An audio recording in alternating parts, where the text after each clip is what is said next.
आप सोच रहे होंगे 9 रूप तो देवी के होते हैं, फिर बहू? भाई बहू भी तो लक्ष्मी का रूप है। तो जब बहू के पैर पड़ने से घर में समृद्धि आती है तो और क्या क्या होता है, जरा देखिए। रुको जरा, सब्र करो, बोला धक्का बुक्की नहीं करने का, आराम से लेने का। हाँ। रामलाल और श्यामलाल 2 भाई थे। दोनों बड़े ही प्यार से साथ ही एक ही घर में रहते, लेकिन दोनों की बीवियों का रवैया एक दूसरे के लिए बिल्कुल ठीक नहीं था। अरे कहना क्या चाहते हो? एक दिन रामलाल की बीवी कहती है, अरे रमा, ये क्या कर दिया? सारा कचरा पूरे घर में फैला दिया। माफ करना दीदी, मैंने रखा तो एक ही जगह था, लेकिन हवा इतनी तेज चली कि उड़ गया। अभी उठा देती हूँ। हाँ हाँ जल्दी करो। और एक बात, अब भाई साहब से बोल देना कि 2 रसोई कर ले। पता तो है मेरा बेटा सोहन बड़ा हो गया है, अब लड़की वाले भी आने लगे हैं, तो उसकी शादी हो ही जाएगी इस साल। हाँ हाँ दीदी, मेरा बेटा विहान भी तो बड़ा हो गया है और उसकी भी तो शादी होनी है। ठीक कहती हैं आप। अब हम ऊपर वाले तल्ले पर शिफ्ट हो जाएंगे। मैं विहान के पापा से बात कर लेती हूँ। और अभी तो रुको, क्लाइमैक्स अभी बाकी है। बात नहीं करना, शिफ्ट होना है, क्योंकि मैं अब साथ नहीं रह सकती। हाँ हाँ दीदी, ठीक है ना। फिर क्या, हो जाते हैं एक घर के, एक परिवार के 2 टुकड़े और 2 रसोई, दोनों के बेटों की शादी। और फिर शुरू होती है कहानी। अरे मेरी बहू तो ढेर सारा दहेज लाई है। ये देखो, बड़ा टीवी, एसी, कार और गहने भी। दीदी ये तो बहुत अच्छा है, लेकिन है कहाँ आपकी बहू? अब वो सो रही है, थोड़ी रिजर्व टाइप की है ना, अपने ही कमरे में रहती है और ज्यादा बात भी नहीं करती। तभी रमा की बहू की आवाज आती है, माँ कहाँ है आप? जल्दी आइए, नाश्ता ठंडा हो रहा है और मुझे भी भूख लग रही है। आ रही हूँ बेटा, रुक। दीदी चलूं क्या?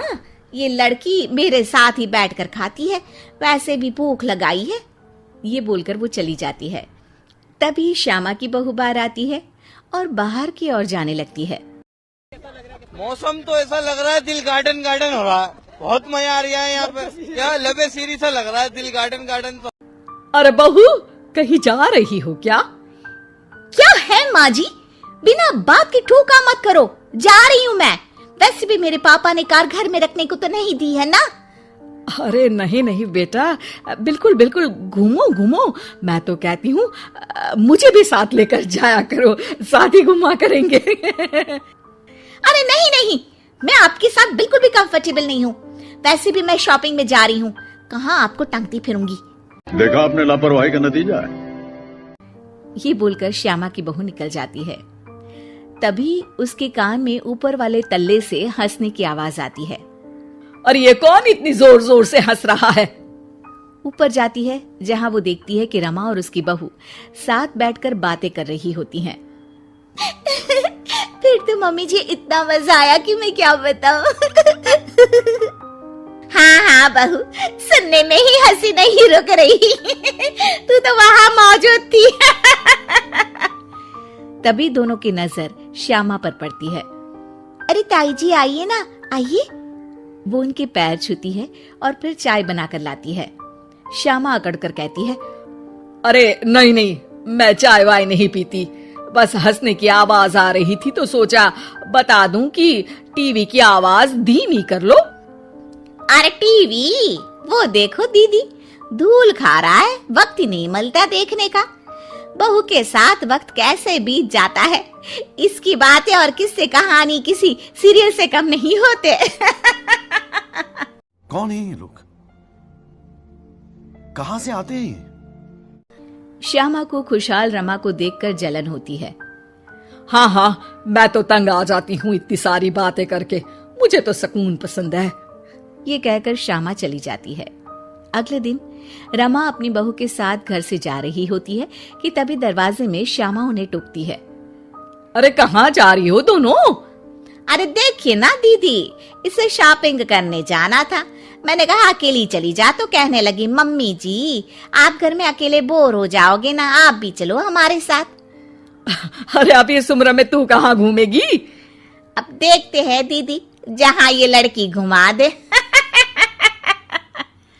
अब मेरी बहू भी कल गई थी कार चलाकर। हाँ, तभी रमा की बहू कहती है, ताई जी मुझे तो कार चलानी नहीं आती, लेकिन हाँ इस सुहाने मौसम में मम्मी जी को स्कूटी की सैर करा देती हूँ। श्यामा का मुंह बंद हो जाता है।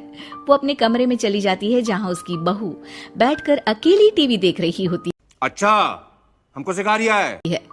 बहू तू भी कुछ बातें किया करना, मैं अकेले अकेले बोर हो जाती हूँ। तो क्या मैं यहाँ आपको एंटरटेन करने आई हूँ? देखिए मम्मी जी, मैं तो सिर्फ ये कहना चाहती हूँ कि ये टीवी मेरे पापा ने दी थी, तो ये टीवी कल तक मेरे कमरे में लग जानी चाहिए, समझिए आप। ये बोलकर वो वहां से चली जाती है। श्यामा सोच लेती है कि वो अब ये सारी बातें अपने बेटे को बताएगी। शाम को उसका बेटा जब घर आता है, अरे देख बेटा, तेरी बीवी सारा दिन अपने कमरे में रहती है, न बात करती है न चित। मैं बूढ़ी सारा दिन भूत की तरह अकेली घूमती रहती हूँ घर में। अरे माँ मैं क्या बोलूं, मैंने कई बार उसे बोला कि सबके साथ उठा बैठा करो, हंसा बोला करो और मिलकर रहो, लेकिन वो कहती है कि उसका मन ही नहीं करता। अरे क्यों मन नहीं करता है?